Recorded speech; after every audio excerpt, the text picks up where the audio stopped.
हर हर महादेव।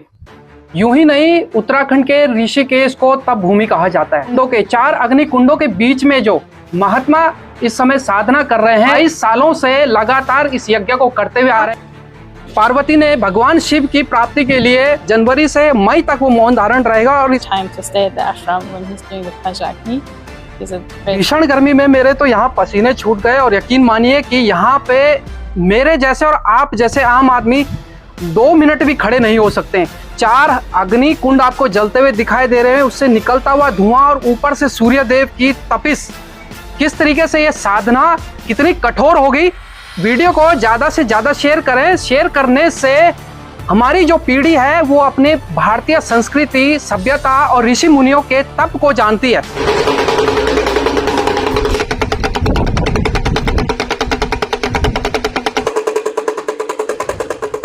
हर हर महादेव।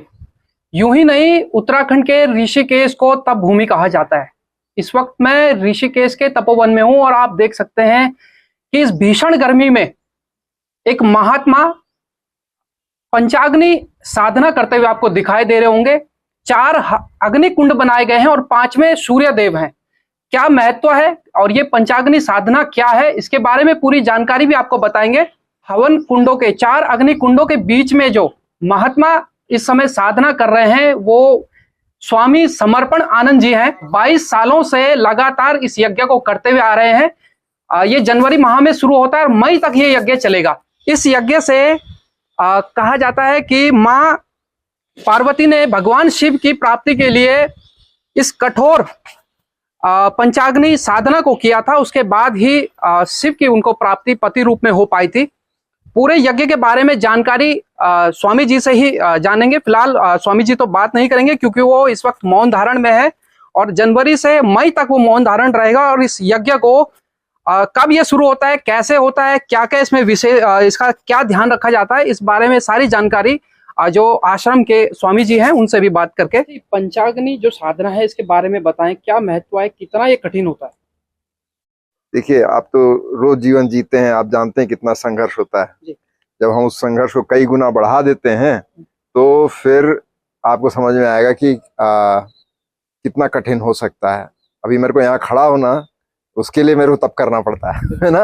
और महाराज जी सुबह 11 बजे से दोपहर 2 बजे तक, फिर गर्मी जैसे बढ़ती जाएगी तो और समय बढ़ाते जाते हैं।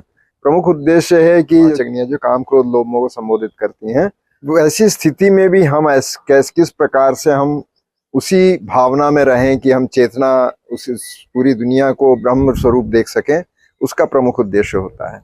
और स्वामी जी इसको कर रहे हैं कि विश्व में शांति रहे। और इसको वो जनवरी के महीने में शुरू करते हैं और मई के महीने तक करते हैं। माता पार्वती ने भी किया था शिव जी की प्राप्ति के लिए।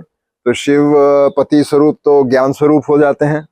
तो अब माता पार्वती जी के लिए वो पति थे, लेकिन हम सब के लिए वो ज्ञान स्वरूप हैं। तो शांति, ज्ञान और उस ऊंची चेतना के स्वरूप हैं। पंचाग्नि साधना सबसे प्राचीन एक साधना है जो कि बहुत ही कठिन है। और हमारे यहाँ पे स्वामी जी ऋषिकेश में पहले ही है स्वामी जी जो ये पंचाग्नि साधना कर रहे हैं और पिछले 7 साल से ये साधना चल रही है। हर साल स्वामी जी 5 महीने के लिए मौन रहते हैं और साधना जो यहाँ पे बैठ के करते हैं वो पूरा रहती है। और दिन में इस साधना में स्वामी जी 7-8 घंटे एक ही आसन में बैठ के और ध्यान करते रहते हैं और मंत्र जप चलता रहता है।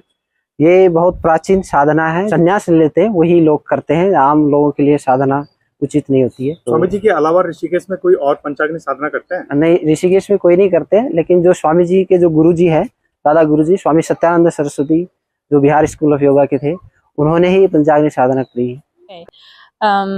Usually it's a very special time to stay at the ashram when he's doing the Panchagni because it creates a very special energy, and it's always a special time when we as students are allowed to sit with him and sit in meditation in the fire. Oh, it's very hard. Just sitting there for usually it's between 10 and 45 minutes for us as students. It's already difficult. And I don't know how he does it. Sometimes it hurts so much just on the feet, right? Just walking around the fire because it's so hot. I have no idea how he's doing it sitting there for hours. इस भीषण गर्मी में मेरे तो यहाँ पसीने छूट गए, और यकीन मानिए कि यहाँ पे मेरे जैसे और आप जैसे आम आदमी 2 मिनट भी खड़े नहीं हो सकते। तो सोचिए महाराज जी जनवरी से यहाँ पे इस तरीके से पंचाग्नि साधना में बैठे हैं। 4 अग्नि कुंड आपको जलते हुए दिखाई दे रहे हैं, उससे निकलता हुआ धुआं और ऊपर से सूर्य देव की तपिश। किस तरीके से यह साधना कितनी कठोर होगी ये आप खुद समझ सकते हैं। इस वीडियो को ज्यादा से ज्यादा शेयर करें। शेयर करने से हमारी जो पीढ़ी है वो अपने भारतीय संस्कृति, सभ्यता और ऋषि मुनियों के तप को जानती है। फिलहाल बने रहें नवक्रांति न्यूज के साथ, पेज को फॉलो करें।